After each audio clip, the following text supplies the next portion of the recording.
What's up, everybody? Coach Alec here. I'm going to walk over today with you carb cycling so that you can leave this training understanding how you're going to implement it into your life. I have an example written up here on the board so that we have actual numbers we can go along with and that you can understand how to actually go about it. And hopefully this example today can help you go about implementing it into your own schedules, into your own routines. So there's a couple different ways you can go about carb cycling, and it can be for performance, it can be for lifestyle, it can be for fat loss. I'm going to be explaining to you guys today more or less how to go about it for fat loss, because I'm guessing that's why you tuned in, and that's typically what people want to understand how to carb cycle for. However, it is good for actually performance and just lifestyle in general, especially because when it comes to carb cycling, it's just undulating the amount of calories you're eating per day throughout the week. So rather than thinking about your carbohydrate intake as a daily intake, let's say, for example, you need 200 grams of carbs to maintain, or that's your maintenance calories or whatever, that's your intake that you need. So 200 grams of carbs, you multiply that by 7, it's 14. Hey, Rocco, stop. Sorry, cat is messing with the equipment. So 1,400 grams of carbs throughout the entire week. So that's how you want to think of, or that's where you're starting with carb cycling, is breaking up this amount into a weekly intake so that you have high days of intake where you're eating a little bit more carbs and lower days of intake where you're eating a little bit less carbs, but the average comes to 1,400. So with the quick math, and so for performance, when it's coming to performance, it is eating those higher carb days on the days that you're going to be training to help fuel your workouts, to help be able to sustain the just intensity that you're going to demand of yourself on those days.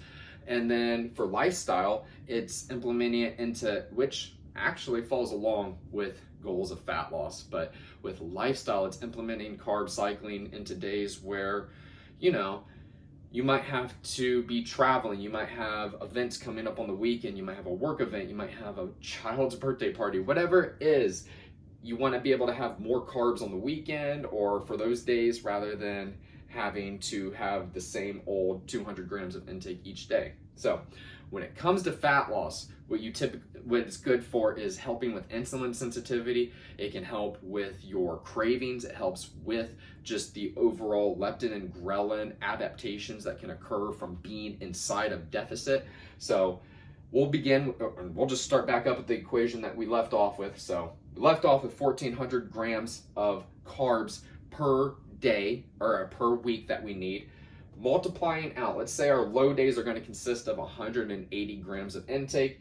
Multiply that out by 5, gives you 900 grams. All right, so 5 days a week.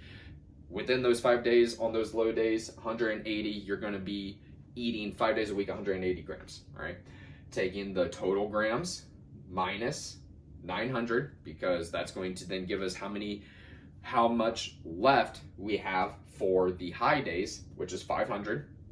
500 divided by 2, because there's 2 days left, 250. So on the high days that you're actually eating higher carbs, let's say that's a Saturday and a Wednesday, you're gonna eat 250 grams of carbs.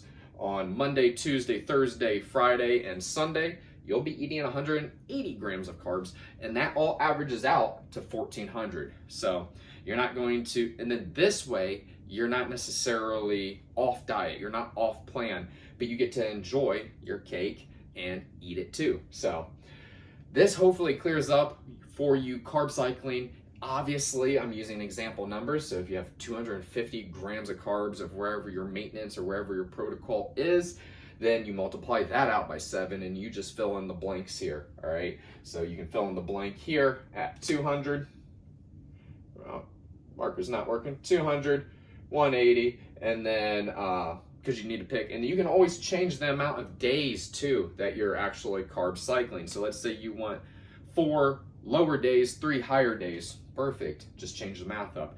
Then you're doing 4 times 180, and you're going to be taking 3 divided by whatever number that comes out to be. Sorry, don't have that quick math in my head, but as far as, and should leave off why we use carbs, why we're not using fat, why we're not using protein to manipulate our calorie intake, is simply because protein's first and foremost necessary to sustain, to maintain, to build muscle.